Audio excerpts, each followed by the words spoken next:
Hi, I'm Dave Annell. Welcome to the first edition of Setting the Record Straight, in which I'm going to introduce you to the concept of really bad digitisation. In order to understand what I mean when I talk about really bad digitisation, I need to start by showing you what really good digitisation looks like. This is the National Archives Index to Prerogative Court of Canterbury, or PCC, wills. Let's just do a random search to bring up some results. I'm just going to put in a few details here. Just going to put in the first name, Henry. I'm going to put in the place, London, and a date range of 1600 to 1620. And we'll just run that search.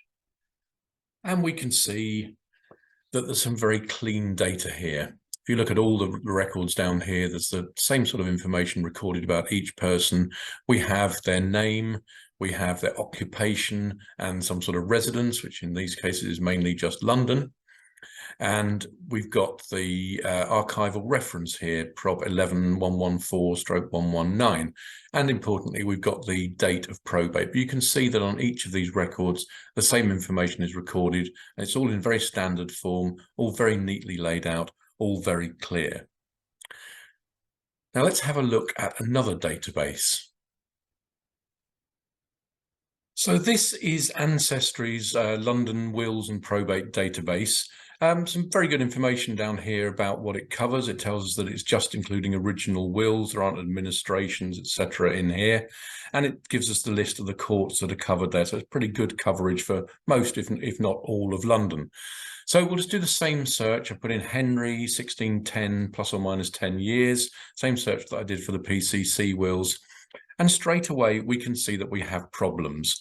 We've got incomplete dates of probate down here where we've just got the year. We've got gaps where the parish name should be, gaps where the county should be. We've even got some where we don't have a surname. So straight away, we don't have as much confidence in this database, and it's a bit concerning. We'll look at a couple of the entries.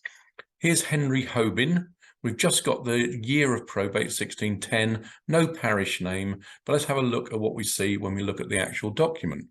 Well, we can see that it says he's a Henry Hobin, alias Hobie, and it says late of Houndsley, i.e. Hounslow, in the parish of Isleworth. So the parish details are there, and there's no justification for it not having been transcribed correctly and searchable in the database. And if we scroll down to the bottom, we can see that the date of probate is given in Latin, XIIIJ, so X and 4 I's, effectively the 14th day of the month of November in the year 1610. So we do have the full year and indeed date of probate.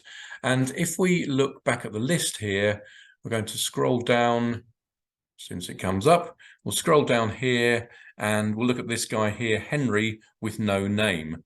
Again, there's no parish name, but we'll just look at this will, and straight away we can see, well, okay, fair enough. The top of the will is missing where his name would have been recorded, and indeed where the details of his parish would have been recorded. But if we scroll down, we can see that he signed the will. It's not particularly clear, but it says Henry Curl. And if we look up here, we can see that he says here, bequeath unto Edward Curl, my son, and his heirs, etc. So we've got the surname Curl quite clearly on the document. If we go to the second page over the side, it's the, I say the second page, it's the reverse, and then we can flip that round here. We'll see that it says here, the testament of Henry Curl. So very clearly, the surname is on that document. So these records aren't easy. I'm not going to pretend that they are. Particularly as we get back into the early 17th century, the handwriting is quite challenging. But these people were paid to produce an index, to produce the index to these records. Most of them have already been indexed and published by organisations such as the British Record Society. This was a once-in-a-lifetime opportunity to produce a really good online index to the records. It's unlikely that anyone's going to do it again. But we don't have a good index, we have a really bad index. Thanks for watching Setting the Record Straight. Look out for more soon.